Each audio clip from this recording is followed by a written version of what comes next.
So he said, all right, let's move to Florida. Satellite Beach. Oh, let's go move there. Best school system. Okay, you guys don't realize this. You guys were handpicked. You pulled it all together. And I just look at that. It's a guy that scripted it out and freaking executed it to a T. And then he had vacations of the vacation because then he had all these crazy trips that he went on. And that's just phenomenal. I mean, I aspire. I mean, that's his legacy. I mean, it's a legacy that he created. He scripted out a life plan and executed better than anybody that I know. And and I just think of thinking back of the different times I spent with him, and there's always that the one, and he's one of those guys that's really easy to talk to. He'll command a room with a joke. But he'll one-on-one, he's easy to talk to, and he's genuinely interested in what you have to say. And he's got plenty of stories that he'll tell. Yet I was scared half to death asking him if I could ever release it. And because that's just the type of guy he was. I just had that much respect for him. And we just had a lot of conversations, a lot of the jobs and all this. I just treasure all that time I had with him as a second dad. And my dad used to say, just do it better. He used to get up on his soapbox and tell me all this stuff that I'm like, all right, what did he say? Because Cole's 13 now, I got to come up with this stuff. So then one of the things he used to say is, just do it better than I did. That's all I ask. Just do it better than I did. And if I can do it half as good as they did, I'll be happy to tell. So we got a couple guys that are going to say some things. Miles, I think, is going to be the first one that might want to say something. I'm not sure where Miles is. Oh, there he is. Come on down. You're the next contestant.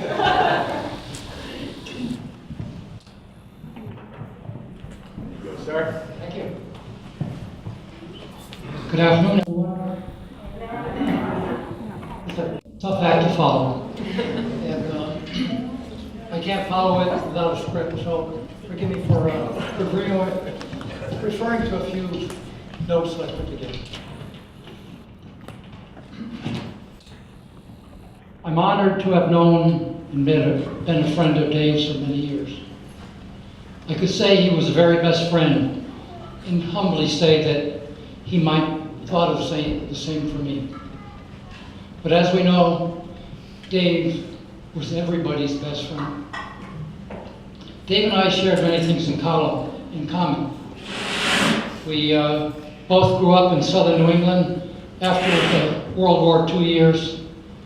And those are the days where your TV set was round, maybe it was green, and there were bobby socks, things of that sort that go way, way back. But our genuine friendship developed through our families coming together in Satellite Beach. We shared Thanksgivings, Christmas, boatings. We're talking about the boat, the Dalriada, something like that. The Dalriada.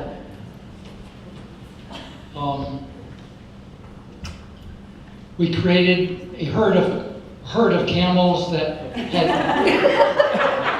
outrageous costume parties that are still legendary in Satellite Beach. You have an amen for that?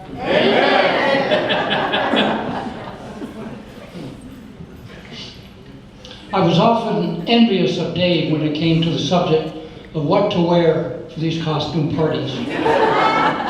For Dave, no problem. Dave would always show up wearing that black cassock of a monk. Even listening to interesting confessions, I'm told.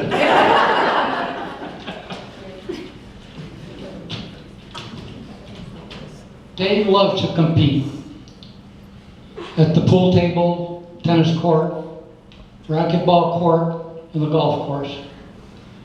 He was a true sportsman, and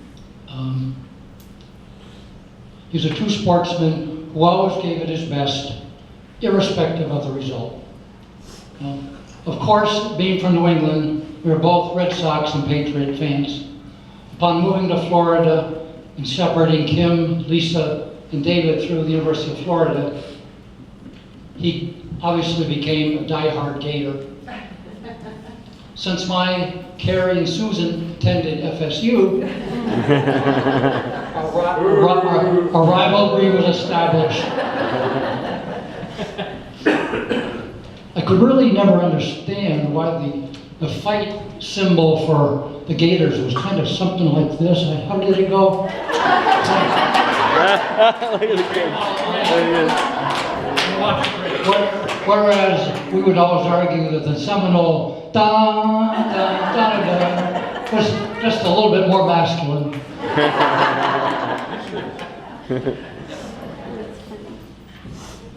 But my highest respect and accolades for my dear friend Dave lie with the deep love and devotion he had for Claire, Kim, Lisa, David, and their families. He loved Claire deeply and is quite proud of the accomplishments of his children, and he's also very proud of his own grandchildren. These last years have been very, very difficult times. Time will heal, and with time, we'll continue to remember the good times, relish our fantastic memories, and treasure the blessing we have in knowing and sharing the life of our best friend, David Dennis Johnson. May the Lord bless him and keep him. May his light shine upon them forever.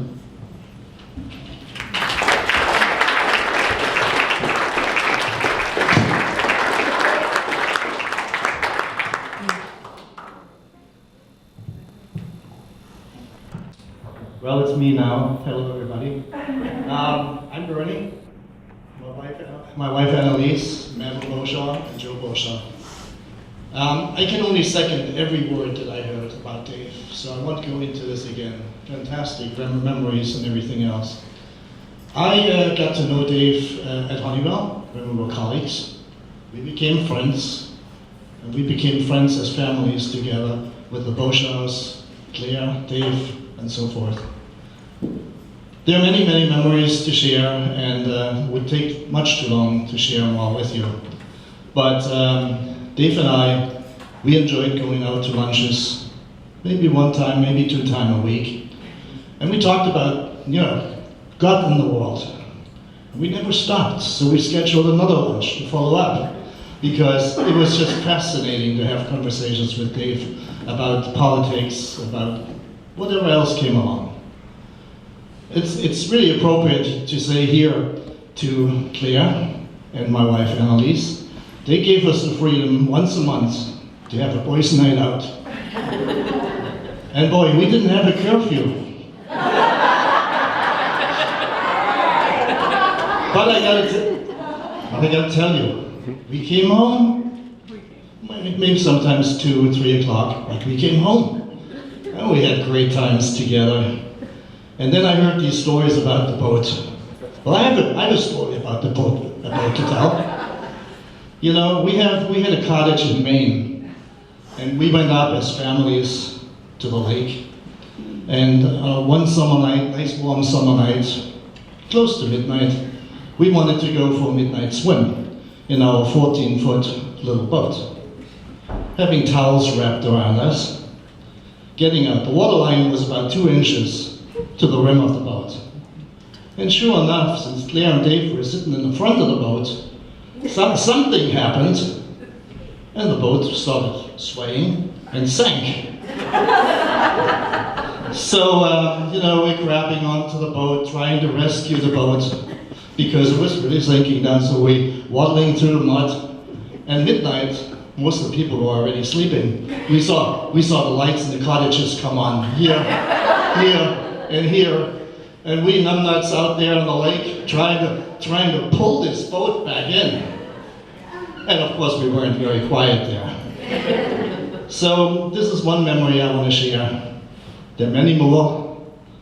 And see, now I'm going down. And there are many more to share. It would really take all afternoon and it wouldn't be enough time. But we love Dave, good friend. The families, great friends. He will be in our memories forever.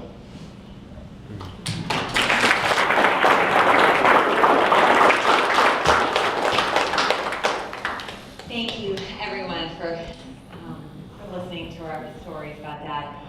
We put together a video of Dad. Do you want to go press play now? So it's about 20 minutes, so you know, bear with us. But a lot of you are in it.